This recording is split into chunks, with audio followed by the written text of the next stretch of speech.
너희가 예루살렘이 군대들에게 에워싸이는 것을 보거든 그 멸망이 가까운 줄을 알라.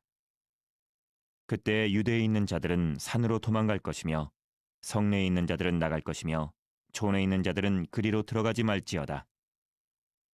이 날들은 기록된 모든 것을 이루는 징벌의 날이니라. 그날에는 아이벤 자들과 젖먹이는 자들에게 화가 있으리니 이는 땅에 큰 환난과 이 백성에게 진노가 있겠음이로다. 그들이 칼날에 죽임을 당하며 모든 이방에 사로잡혀 가겠고 예루살렘은 이방인의 때가 차기까지 이방인들에게 밟히리라. 1월 성신에는 징조가 있겠고 땅에서는 민족들이 바다와 파도의 성난 소리로 인하여 혼란한 중에 공고하리라.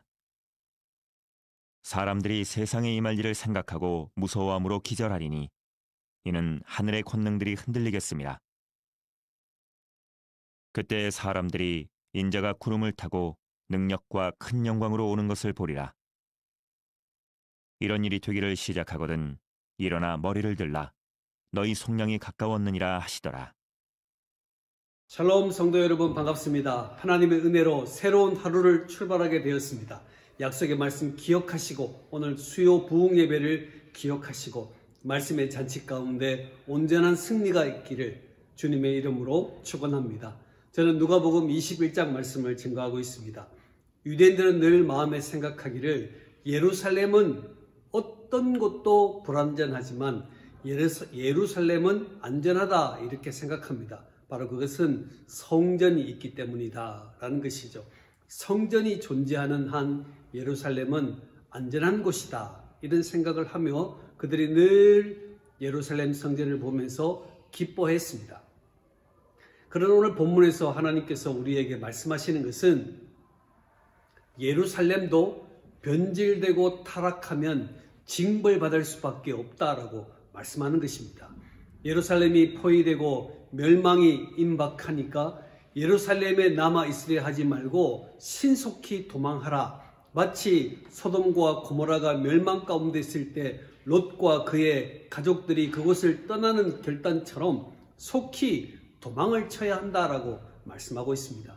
이 말씀을 오늘 본문의 말씀으로 가만히 우리에게 적용한다면 타락되고 변질된 세상 가운데 동화되지 말고 정신과 삶을 그곳에서 구별하여 살아가라고 말씀하고 있는 것입니다. 내 인생 가운데 하나님이 허락하신 믿음의 3대가 있습니까? 또 우리들에게 허락하신 직분이 있습니까? 내가 열심을 다하여 섬기는 교회가 있습니까?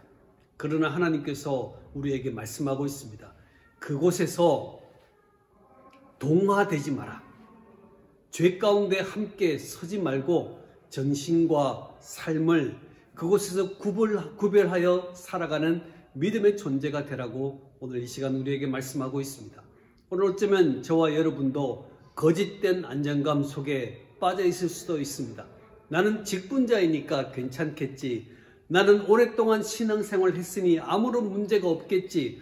나는 믿음의 3, 4대를 견고히 이루었으니 아무런 문제가 없겠지. 그러나 오늘 본문을 보십시오. 거짓된 안정감에 사로잡혀 있으면 심판을 자초할 수밖에 없다는 것입니다. 그래서 오늘 저와 여러분의 신앙의 형편과 처지를 돌아보면서 죄를 멀리하는, 죄를 미워하며 내 삶 가운데 하나님께서 원하시는 것이 무엇인지를 돌아보지 못한다면, 나의 죄악의 문제를 청산하지 못한다면 우리는 하나님 앞에 심판받을 수밖에 없다는 것입니다. 사랑하는 성도 여러분, 주 예수 그리스도를 나의 하나님, 나의 구주로 모시며 공동체를 이루며 살아가는 성도 여러분, 오늘 저와 여러분에게 주님이 말씀하고 있습니다. 죄에서 구별되라. 잘못된 악함 속에서 구별되라. 동화되지 말라. 거짓된 안정감은 멸망될 수밖에 없다라고 오늘 말씀하고 있습니다. 오늘 우리에게 주어진 거짓된 만족감, 거짓된 안정감은 어떤 것일까요?